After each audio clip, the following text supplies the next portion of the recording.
Welcome to the Inspired Riding Podcast.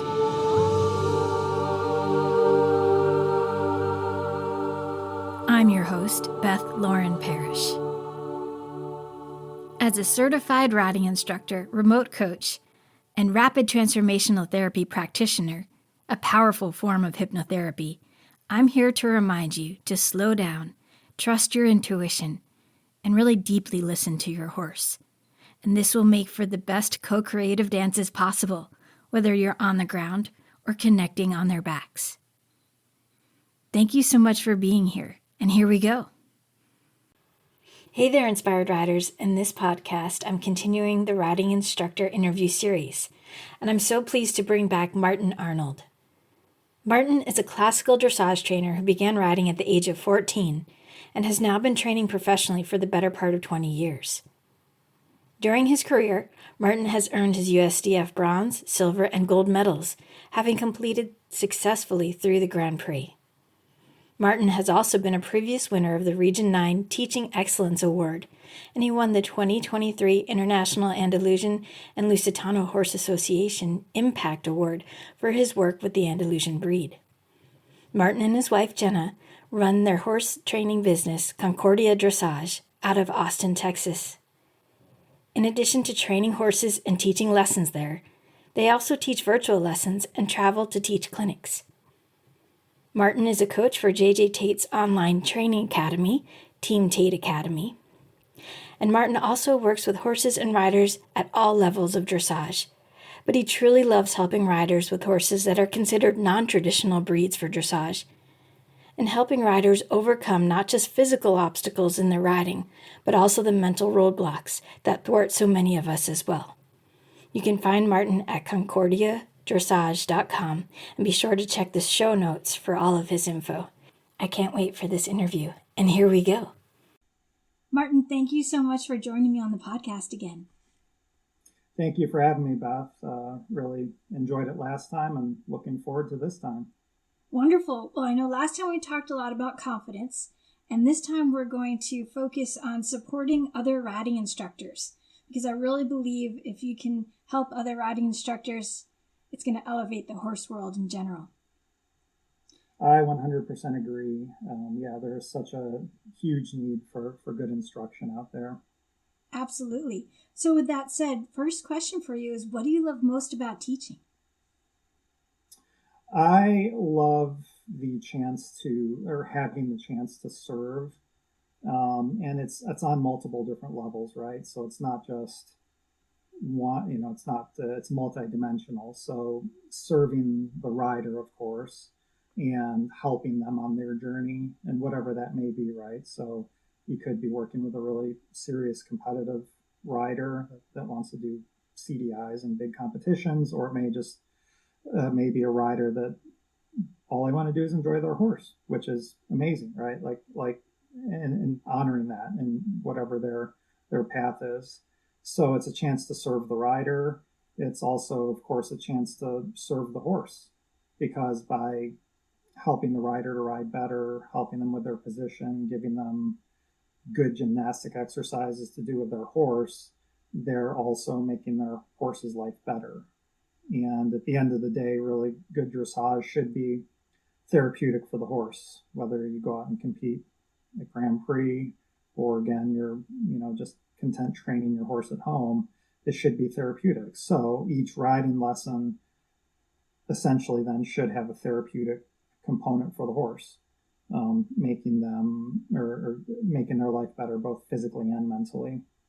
And then lastly, the last dimension of service is serving the art. I've been really fortunate to have had wonderful mentors, really three main mentors in my life in dressage world, and Charles DeCunfee, JJ Tate, and Jeremy Steinberg. And the one common thread with all of them, of course, they're different people. They have different styles and things like that as far as being teachers. But the one common thread between all of them is that they have this really deep passion for serving the art of dressage. And so I've been really, really fortunate to have been influenced by these three wonderful equestrians. So yeah, for me, it really is about the chance to serve, I think that like gives me the biggest high in terms of my work with horses and riders. And I love training them as well. And of course, competition is fun, but to me, there's nothing greater than when you can help somebody else, help a rider get through some issue, whether it's a technical issue with the horse, whether it's a fear or a confidence issue, like we talked about last time, and then just knowing also that that's going to serve the horse well, and then further the art in general. That's beautiful. And it really is an honor to be able to help and serve everyone you encounter. I'm glad you're able to do that. Yeah, no, it's I've been very lucky. I'm just so fortunate every day to jump out of bed and be able. I know you feel the same. To be able to do what we do and help people on a daily basis and help horses, and it's just it's nothing better. Love it so much. So how have you shifted your way of teaching over the years? I think my demeanor has, I think, always been the same. Like, I'm absolutely not a yeller. So I think I've always approached teaching with a fairly calm demeanor. I mean, sometimes to help a rider get through something, or again, it depends a little bit on temperament of rider too. Like, some riders need to be pushed a little more, where some are just really intense by nature and you may even need to dial that back. So I feel like my demeanor in general, I mean, it's like a horse's temperament, right? My demeanor is essentially the same as it was 20 years ago. So that's been pretty similar, but I think in terms of my methodology, I'm really so much more focused on the basics now. And whereas when I started as a younger trainer, there was a lot of exercises involved, but it was maybe a little bit, like a traffic cop in a way, like this exercise and go to this one. And so now, and I still use exercises in my teaching. I mean, that's, you have to really gymnasticize the horses. But now, and again, I think it just comes with experience and wisdom, right? So it's not like I wasn't trying to focus on basics as a younger trainer. It's just like I didn't have the expertise, I didn't have the wisdom, the experience to be able to really dig into those basics as much as I can now that I've got essentially almost 2 decades of experience as a professional.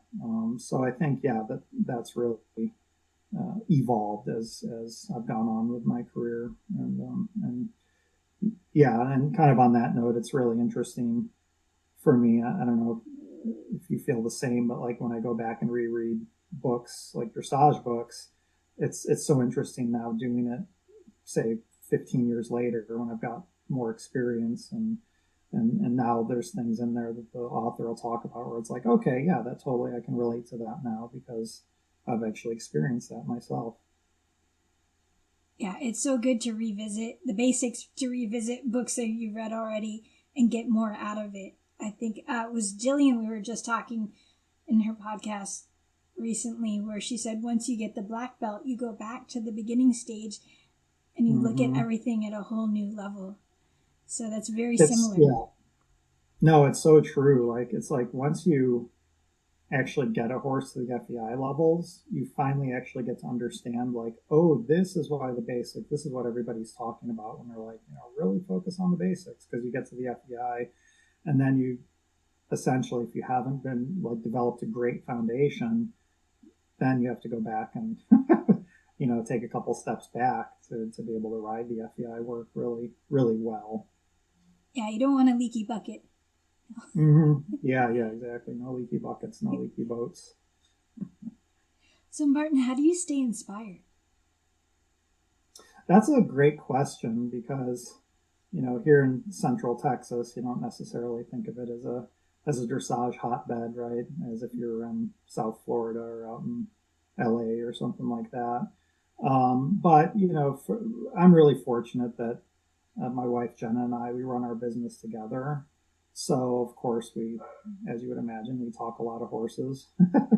And so even just like those interactions on a daily basis are really great because there's times where it's like with this training journey with each horse, you're going to have peaks and valleys, right? You're going to have times where you're a little despondent because it's just like, gosh, I can't, like I'm just struggling with this one thing to teach this horse. And, it's like, why can't I do this? And it's so great to have each other to bounce things off of and keep each other's spirits up in a way. So really lucky with that. And then like Jenna's in the barn with me every morning at the first barn that we go to. So again, like she can check in on my riding. And then last week I had an afternoon free, so I was able to go out. She's got her horse at home or at her parents' house, so I was able to go out there and help her. And she said like how much that got her kind of reinvigorated. Because it can get a little bit lonely out there, right? When you're just kind of riding day after day on your own. So that's one thing where I'm really, really fortunate. Also, like recently, I've been watching videos. So I'm a part of the Team Tate Academy as a coach for her academy, tack room coach. And so, of course, I've got access to her whole academy. And so I've been watching videos that she puts out. And when I do a fair amount of driving because I go to two main barns, and one's 20 minutes away, and then the other one's another 40 minutes from there. So I do a fair amount of driving each day, and so I can listen to those lectures that she has on there. Today I just, on YouTube brought up Charles DeCunfie's page, YouTube account, and was listening to some of his lectures. And it doesn't take long listening to Charles speak to get really, really inspired. So, so I'm lucky I can do that. Also, just reading books. So like I've started to dig back into the Ethics and Passions of Dressage by Charles, which like I don't even care if you're a jumper, Western, natural horsemanship. It doesn't matter what your discipline is. If you read that book, it's not like, yes, he talks about dressage terms and things, but it's really more of just like a philosophical book on what it means to be an equestrian and like what it should mean, what it does for our life, how it builds our character, and then how, like, what spirit we should have when we're working with the horses. It's just like, I think anybody that starts riding should immediately, that should be the first book they read because it's just so inspirational. So there's that kind of stuff. Riding in clinics. So in the next couple of months, I'll be riding in two separate clinics, that's always really invigorating when you get new ideas, new exercises, new energy. Yeah. Oh, and then the last thing is just my students. I mean, I can't forget, as an instructor, you can't forget about your students and how much, we inspire them, but what they also need to know is that they inspire us and they energize us and they invigorate us. So, yeah, we can't forget about that too, is that and Jen and I are so fortunate to have such wonderful clients, and we always have, but yeah, we have really great people that we work with, and so that in and of itself just gets you energized, knowing every morning when you jump out of bed and you're driving to the barn, like, oh, I'm gonna get to work with this person and this horse, and yeah, and so that just gives you a lot of motivation too. That's beautiful, and I love that you have each other to inspire each other right there. That's perfect. Mm-hmm. Yeah, it really makes a huge difference for us because, like I said, I mean, it doesn't matter who you are when you're on the training journey with different horses. There's going to be times where you're on the struggle bus, and I mean, it's all part of growth and all part of teaching the horse and learning ourselves to be better as trainers. And it's just so nice to have somebody that's kind of in the trenches with you to be like, yeah, I know it's, you're struggling with this, but you're gonna get through it. A year from now, you're gonna look back at this and be like, oh yeah, I almost forgot I had that trouble at that time. So it is, and just to be able to, yeah, be like, hey, I'm having this issue. What would you do with this challenge? And to be able to just bounce things back and forth. Beautiful. May I ask, is there a certain struggle that pops up that you want to share about and how you work through it? Yeah. So, like with my horse, my own personal horse right now, he's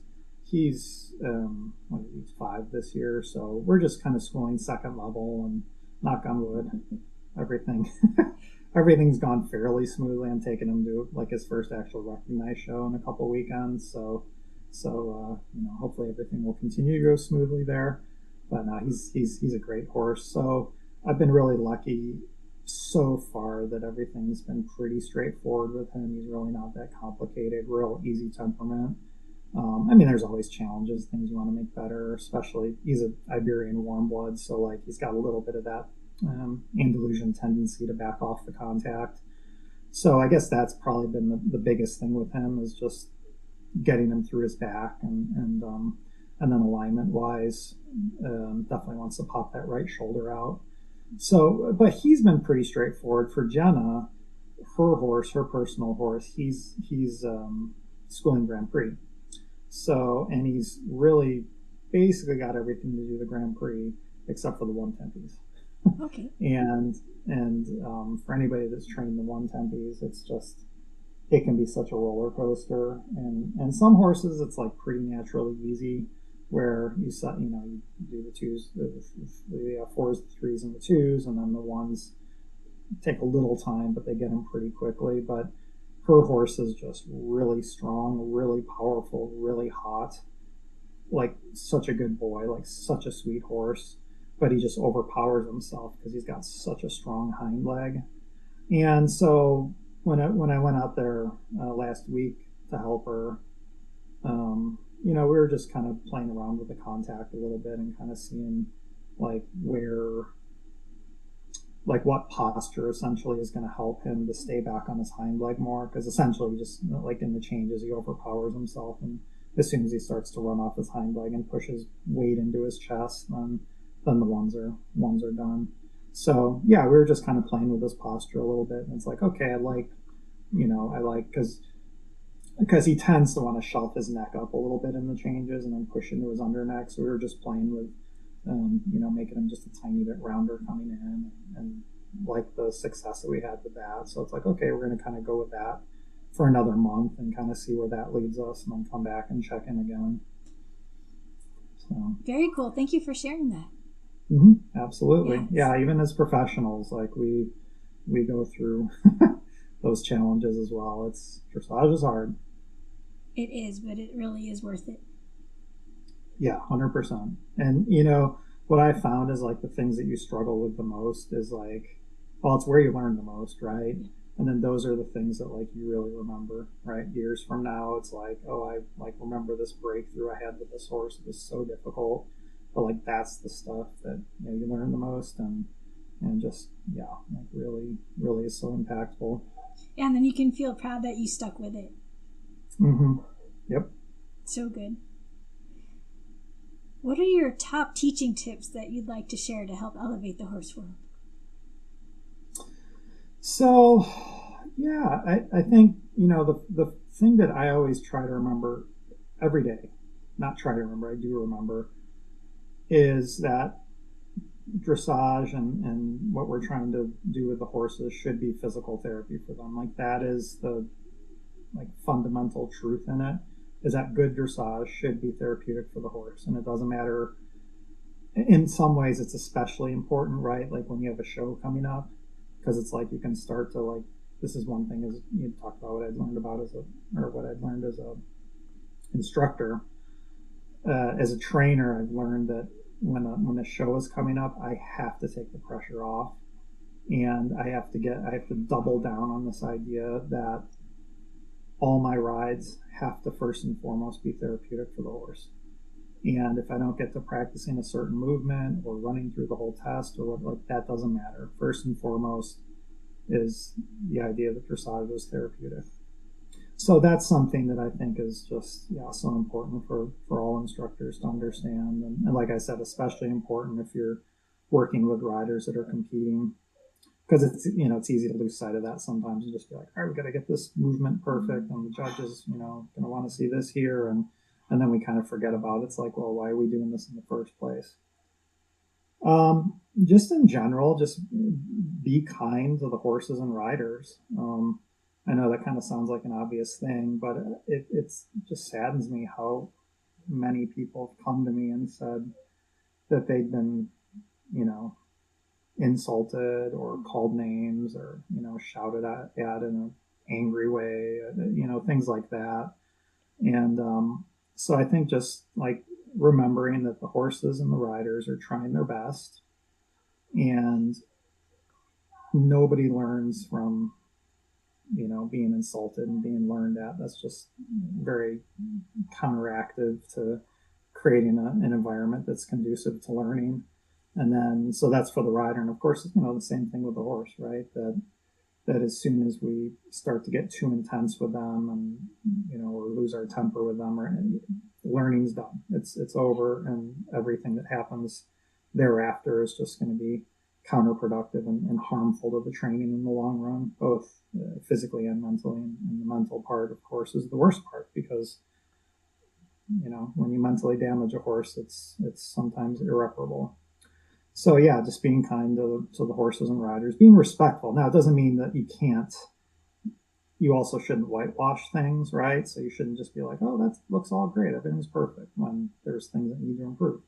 And you can push riders. You can, again, this is part of being an experienced instructor, is knowing how to push riders, right? So some of them are very hard on themselves, very self-motivated. And so you just literally have to say, just do this a little more next time, and they'll take it upon themselves. They'll do the homework between rides. And then there's others that are maybe less focused, and, that you kind of have to light a little bit of a fire underneath them. But again, it's always doing it in a way that's respectful and never demeaning. And I always think too, it's like when instructors start being demeaning and insulting the riders, it's like they've kind of run out of knowledge, the instructor has, on how to work through a problem.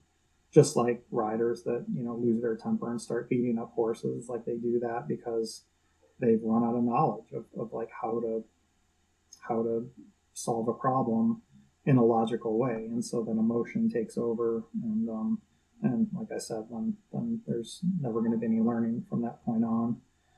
And so yeah, that's the second one. A third one, and again, this is mostly aimed towards dressage instructors, but I mean, one, like, be kind to the horse and rider, that refers to anybody. Number 3 is to focus more on the back end than the front end of the horse. I think there's such an obsession now with roundness and the horse kind of having to be nailed to the bit. And now horses have to be connected. They have to learn how to accept contact, flex the poll, soften the jaw, all that stuff. But I think oftentimes, especially with overflexing, and we just have to remember, it's like, in a way, what's the ultimate goal of dressage? It's to, over time, through systematic training, shift the horse's weight back onto the hind end. So if we're always just neck, pulling the horse deeper, overflexing, it's just basic physics. It's impossible for the horse to load the hind end when we're always pulling the neck down. So I think that's something that we all need to keep in mind as dressage instructors, and especially, again, those that have students that compete, right? Because it can be really tempting. Just kind of my point of view here. I think riders get penalized a lot more if the horse comes a little above the bit in tests than they do if they're overflexed. Just calling a spade. I see horses that go through a whole test kind of overflexed and they're scoring really high. And then I'll see a horse that's slightly above the bit at times, it gets crucified for it. So I think just remembering that, yeah, we need to keep that focus on really, like, what is the overarching goal in terms of affecting the horse properly. Number 4 I've got here is to put as much, if not more, emphasis on the rider as on the horse. So Charles Zakunfi would say that he's teaching a riding lesson and not a horsing lesson. So, kind of a funny way to be like, focus on the rider. Another saying of his would be, the horse knows how to be a horse, the rider has to learn how to ride. And so yeah, we have to put the emphasis on the rider first, because the horse can't learn if the rider isn't aiding effectively, sitting effectively, and therefore they're not communicating effectively with the horse. So it's not a fair ask of the horse to shift their weight back onto their hindquarters if the rider can't carry themselves in balance. I think on that note too, it really, the emphasis really starts on the seat. And that was one thing that Charles was so adamant about, was making sure that the riders he would talk about not only sitting on top of the horse, but into the horse's back. So what he would call an integrated seat. And I think this is something that can be missing in modern day teaching. And he wasn't shy about having riders lean back behind the vertical. I remember seeing that. Yeah. Yeah. And that's kind of a controversial thing, right? Because then everybody, oh, it's a chair seat, but it's called a means to an end. He would have the riders lean back so that they could get their pelvis, their pelvic structure, into the wave of the horse's back. And he would often say, like, you're not going to ride down the center line in the Olympics in 8 years like this. Right. You're going to be sitting upright on the vertical. However, so many riders never learn to find the wave of the horse's back to begin with. They're just shoved up into a perfectly vertical seat that's aesthetically pleasing, but doesn't have any functionality. And so oftentimes Charles would have to lean riders back first to get them to feel the wave. And it's amazing how many times I've done this with riders, and they're just like, oh my God, I can't believe like that my seat could feel like that, like so into the back. But again, then the rider starts to really get integrated in. Okay, now you start to lift the chest up and come to the vertical, but now you're vertical with an adhesive, not only adhesive, but integrated seat. And now you can be effective. It works so well because my first few dressage lessons, I rode like that, and I was so grateful there was a mirror because I started out equitation hunter jumpers in that forward seat. So when I exaggerated the opposite, I finally found my center. So it makes so much sense. Yeah. Well, on that note, it's so funny because I've worked with a fair number of hunter jumper riders too, and I'd say lean back and lean back more. It would essentially be on the vertical, right? And I'd say lean back more, and they'd be like, I am leaning back. Like, what do you mean? And I'm like, look in the mirror, and they're like, oh my gosh, I'm sitting completely upright. So yeah, exactly. Yeah. It's especially important from riders that may come from like the hunter jumpers, where they are taught to lean forward most, if not all the time. Yeah, the mirrors were so helpful. I'm glad you got them too. So. Yeah, exactly. It really makes a huge difference.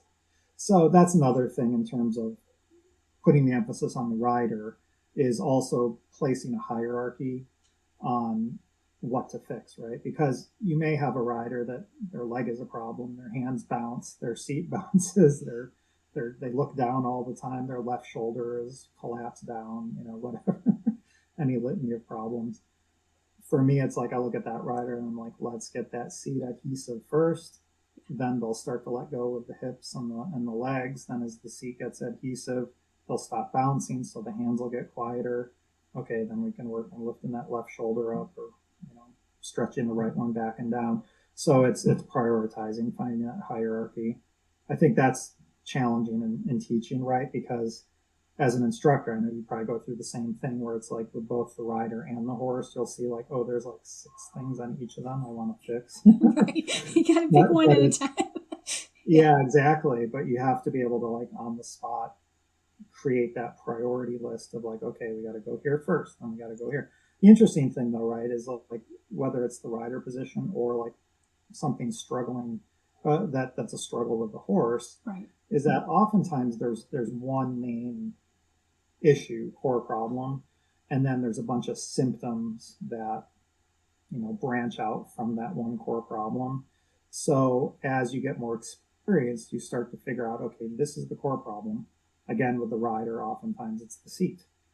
The seat's not adhesive, they're insecure, they're off balance, so then the leg grips, so then the hands bounce and pull on the mouth, and so if they learn to sit with integration, all of a sudden the legs let go, the hands get quiet, and so forth. Same thing with the horse. I see it so often where it's like, okay, you see the neck isn't right, but it's not really a neck issue. It could be an alignment issue. It could just be, the horse is running, and if you slow them down and bring them back a little bit, all of a sudden the neck starts to arch up and they start to balance and engage the hind leg. So I think that's another aspect as well, right, is trying to diagnose the core issue versus the symptom. Based on that, my 5th point was to be ready to deconstruct concepts for riders and as well as horses too, right? So like for teaching riders to turn on the haunches, or the walk pirouette. We'll turn on the haunches comes first, then the walk pirouette. I won't just send them right into turn, like be like, okay, let's just right into turns on the haunches. First thing I'll do is have them ride haunches in the walk on a circle. So say start on a 10-meter circle. Okay, that feels pretty easy. You've got the right angle, you've got the right march in the walk, they're flexing the right way. Tempo is good. All right, let's take it to an 8-meter volta. Let's take it to 6 meters. Let's take it to 4. Okay, now we're pretty much rotating on the spot. So I think that's another thing that we have to do too for both human and equine students is be able to deconstruct concepts. So that way they can actually learn things, the right way and not just kind of get thrown into movements where either or both the horse and rider don't understand. I love that. So literally one stride at a time, sorting it out. Yeah. Yeah, exactly. Because it can be overwhelming when both for the horse and the rider when they're trying to learn a new concept. And so, yeah, we kind of have to become masters at learning how to break things down. I mean, I compare it to like teachers in elementary school. It's like the kids learn the alphabet and they learn maybe how to put words together from the alphabet, and from words they learn about sentences, and then and then it just builds to the point where eventually you're doing, if you stay in school long enough, you're doing a PhD dissertation, and then you're writing big research papers after that. So yeah, deconstruction is a big one. And then the last element, number 6, is that our vocabulary needs to match the education level of the rider in terms of whatever discipline we're doing. So if I'm working with a rider that's been doing dressage for 15 years and has 2 FBI horses, I can obviously be pretty complex with my vocabulary, because what we have to remember is that for us as instructors, essentially we're kind of speaking our own language based on the discipline of the riding that we're teaching. And so there's definitely been times in the past where I've had new riders and I've had to check myself, because I'll say even just something as simple as like, go on the diagonal and change rein, and they're giving me this quizzical look. Yeah. I'll be like, oh yeah, you have no idea about any of the geometry of the arena or any of the lines that we talk about, or 20-meter circles. And so then I have to essentially kind of restart the lesson and have a vocabulary lesson first, and then obviously over time they start to pick up the language. So that's a really good point, a good reminder. Yeah, because for us it's like it's just a fluent language, right? But for people that aren't in it, and it's funny because when I do then teach more beginner type riders that haven't done it before, then all of a sudden I start to realize like, oh yeah, this is kind of a whole language. I'm just used to it because I speak it every day. But but for those that aren't in it every day, it's like, okay, yeah, I don't know what a 20-meter circle is. Like, what does that mean? Is it half the arena? Is it whatever? So yeah, you kind of have to break it all down. I love that. It's so smart.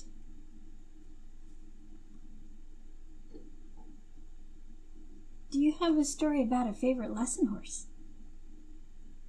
Oh yeah, so Jenna, we had a lesson horse. I think he passed away a few years ago now, but he made it to the ripe old age of 30, and he pretty much worked up to the last few days of his life. He was amazing. Jenna bought him as a 3-year-old in North Carolina, and already he was doing lessons at the barn that he was at. So he was just one of those horses that was an old soul, right? And yeah, he was just incredible. Jenna evented on him for a little while, but then found that she was getting eliminated a lot because he liked to refuse fences. So, but she would pretty much always win the dressage part of it. So she thought, well, let's not keep banging our head against the wall jumping him.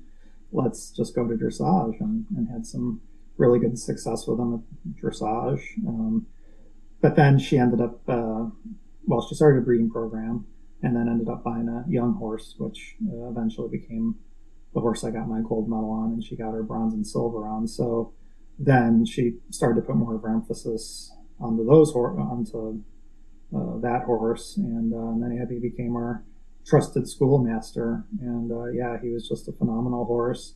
he was such a cool horse because you could really see how getting a horse supple and loose would affect their energy output, because he would always come out and, he'd be a little stiff and tight, and especially as he got older, and would kind of, hobble around the arena. But then you just see this moment where his body would let go, his back would let go, and all of a sudden you'd be telling the rider, we always tell new riders that rode him that at first you're going to feel like you can't move, but then we're going to get to a point where we're going to tell you to slow him down. And nobody would ever believe us, but it would always happen where he'd let loose and snort, and all of a sudden he was flying around the arena again like he was a young horse. So yeah, and we tried to retire him and we couldn't, because he was just like, you could just tell he just wasn't happy out in his pasture, and he would pace, and he wanted to work. And so we're like, all right, well, we were going to give it easy life for the last few years, but you don't want to retire, so all right, you're back in the program. And yeah, he did great. I mean, like I said, I think it was probably up till about the last week, if not even less, of his life he was doing lessons. So that's beautiful. He was just a horse. Mm-hmm. It's just like, senior people, they want to have a job and be engaged and be involved in life still. Yeah. Exactly. And I think it kept them healthy and kept them going for a long time. I mean, you see the same thing with people, right? It's like you've got to keep yourself physically and mentally engaged. So cool. What is something that surprised you recently with your teaching? Honestly, it's just like sometimes you forget what a profound impact you can have. Like for me, when I first started teaching and training, it was just, it was pretty selfish goals or reasons, right? It's because like, oh, I like riding, I like teaching, and I like horses, and this just seems fun, and I want to do it, I. But then you start to realize as you go along that it's way bigger than yourself, and sometimes I don't know, like sometimes I'll forget, right? Just like what an impact you can have on people, but you'll have a student that just says something, like about how impactful you've been, or what an impactful lesson that was, and how much confidence you gave them, and yeah, it just starts to really dawn on you that it's like, wow, this, like, I am making a big difference here. It's not like just teaching a riding lesson, but it goes a lot deeper than that. But I think, as you know, it's like this journey with horses. It's like totally connected to the rest of our lives, and develops so many great characteristics in us. So I think the same thing when we're teaching riders. That's beautiful. Yeah, having the surprise of really, really letting it sink in how much impact you have. It's just gorgeous. Mm-hmm. Yeah. Do you have a transformation story about a student that you'd like to share? Yeah, so I've got a student that I have worked with in Indiana that had really, and I may have mentioned her last time in the confidence video, but she was just like such a cool story for me, because she had major fear issues with her horse, and the first time I went up there, she said she was basically about to quit riding because she had or still has a hot little, what is he? He's a paint, and really cool, fun little horse, but she was really afraid of him, and kind of went back to rider position, right? She was just off balance all the time, and he was hot, so he really fed off of her balance. And then as we developed her seat more, and I had to push her a little bit, right? She needed that, and again, a respectful, kind way. But she really started to gain her confidence and enjoy riding again, and basically was like, yeah, you saved me from quitting. Yeah, and so that was for me, a really gratifying experience to be able to help somebody like that. And then I've got a student here in Texas too that's got a Mustang. Actually, she rides a Mustang, a little chestnut Mustang, and she's just been like somebody that was in the Western world and just seeing her grow as a rider and like how much confidence it's given her and how much it's helped her horse. I've been working with her for probably a little over a year and a half now, but that's just been a really like cool transformation as well to see from where they've come from. And what kind of things is the Mustang working on now? So she's going to be going to a show at some point this year. So we're starting to do a little bit of test riding. And, but, you know, with him, it's really a lot of basics, a lot of balance work. Mm-hmm. So his conformation's a little bit tricky. He's a little bit naturally hollow in the back and a bit high behind in his croup. So a lot of it is just helping him with his balance, because he definitely wants to rush a bit and push down into his forehand. So it's just really a lot of basic transition work, really being picky about his posture, because he's definitely one of those that the way his neck is put on, he either wants to be high embraced, or very quickly can overflex and get deep. So it's really just continuing to get him in the right posture, do good transitions, and just continue to build more and more strength. That's beautiful. I love that all these breeds can benefit from dressage. Yeah, absolutely. And kind of getting back to the question you had earlier about how have you shifted your way of teaching? I think one thing I forgot to mention is that I definitely approach different breeds differently now, right? So I don't try to teach every horse like it would be more like a warm blood lesson, right? Right. So the Andalusians you have to ride them and approach them differently compared to this Mustang, compared to Frisians, compared to thoroughbreds. So, but that just comes with experience and working with all those breeds. Totally get that. Yeah, I was fortunate to ride a bunch of Andalusians while I had a thoroughbred and an Arabian. So it was like a lot of switching my mind every time we get on a different horse, you know. Yeah, exactly. And you know, the thing too about it, and I look at this, I've always thought about this as a rider, but also it's the same as an instructor, right? Is that every single horse you work with is a great opportunity to learn. And so, you know, it always, in a way, drives me crazy if I ever hear a rider that's like, oh, all I want to ride is warm bloods, you know, because like whatever, like, and that's fine if you have like a personal horse and you just want one horse, you can be picky about that, but you can learn from every single horse. And that's why I love our training program, because we've got warm bloods, we've got Andalusians, we've got my horse is Iberian warm blood, so he's half Andalusian, half Hanoverian. We've got thoroughbreds, I think I said that. We've had gypsy banners who are freaking amazing. Oh, cool. I love those little horses. They're such good little athletes, even though you would never think it, and they're really smart. That's like I swear, when I'm like 70 and I just want a horse to plop around on, I'm buying a gypsy banner. So yeah, we've had so many like unique, cool breeds to work with, and each one teaches you so much.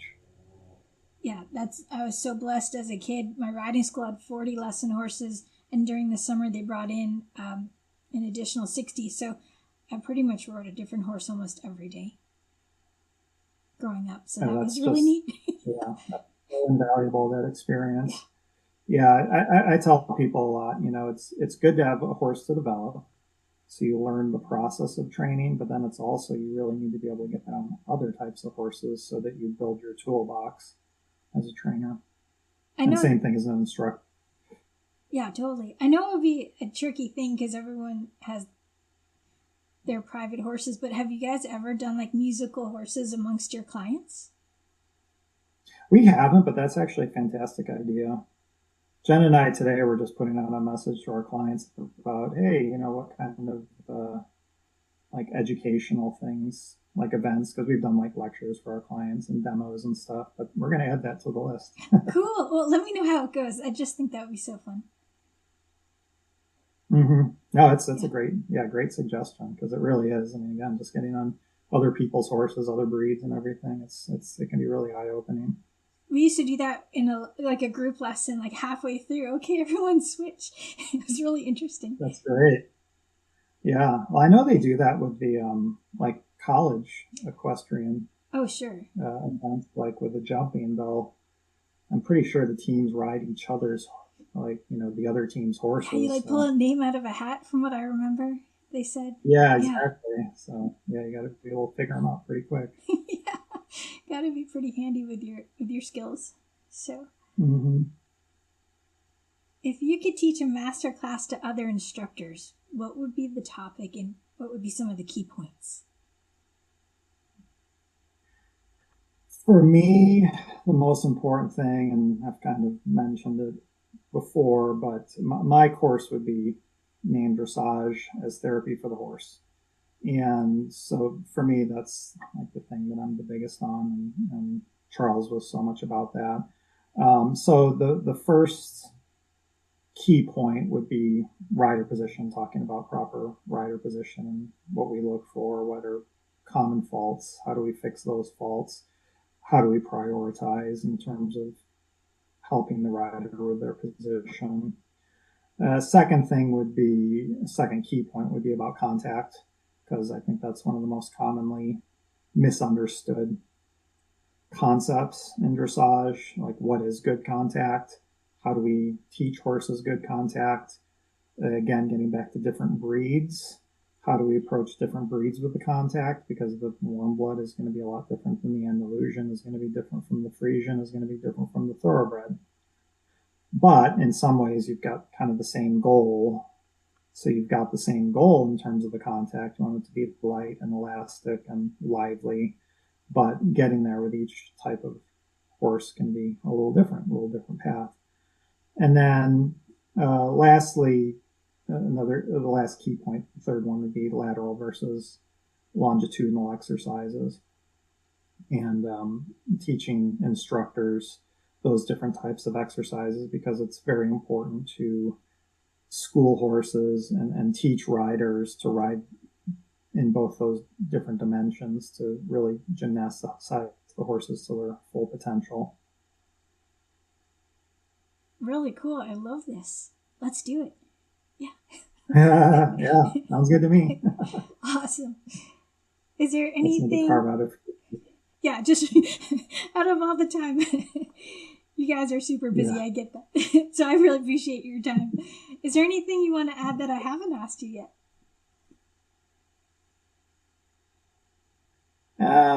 Yeah, I guess for instructors, just remember that teaching is its own art.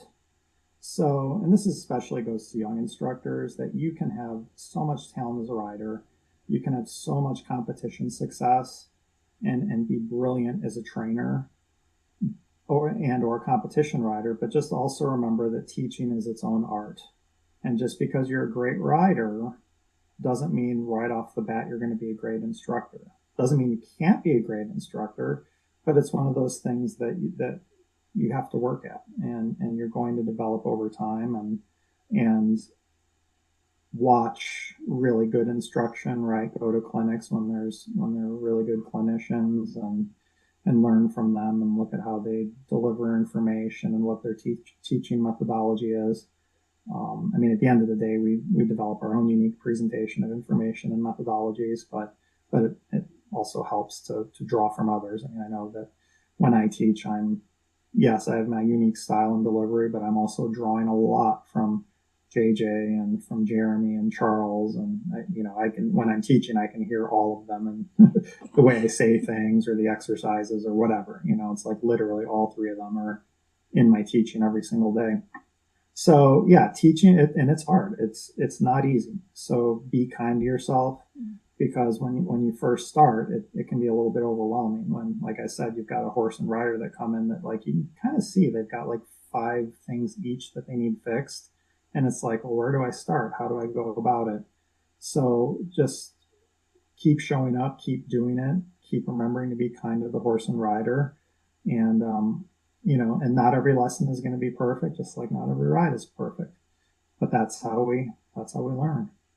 And I remember, I think it was Konrad Schumacher, I read a quote of his, and he's, German master, does clinics all over the world. And I read a quote from him one time. I may get the figures screwed up, but he said, he estimated when he would teach, like 25% of the time he'd make an incorrect decision on like, okay, this exercise at this point or whatever, right? Mm-hmm. So that's a master that's been doing this for decades and decades. Like he's saying, oh yeah, I still from time to time will choose the wrong path, but also he's humble enough to be like, okay, whoops, that didn't work. Let's regroup, reset, and come back a different way. And I think just that humility aspect, right, is so important, and also just understanding that we don't know everything. Yeah. And you could have 50 lifetimes and you still wouldn't know it all, because you'd come across a horse, you could be 6,000 years old, and you'd eventually, you come across a horse, you'd be like, I haven't seen this issue before.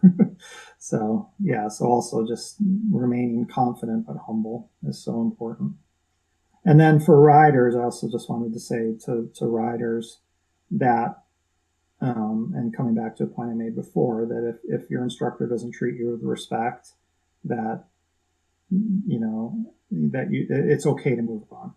Yeah. Right. So don't be demeaned, don't be insulted, and understand there's a lot of really great instructors out there that will respect you and treat you and your horse with kindness.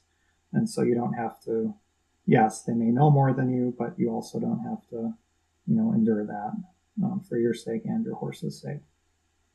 Beautiful advice. I love that. Martin, if you could create a billboard for all riding instructors to see, what would it say? That's a good one.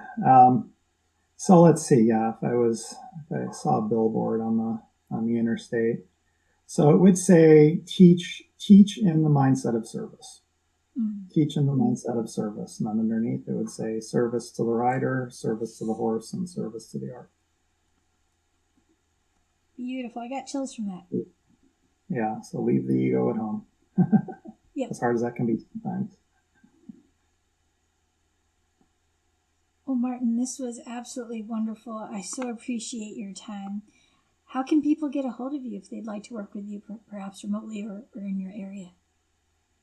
Yeah, so you can reach Jenna and I at Concordia Dressage at gmail.com. So that's our email.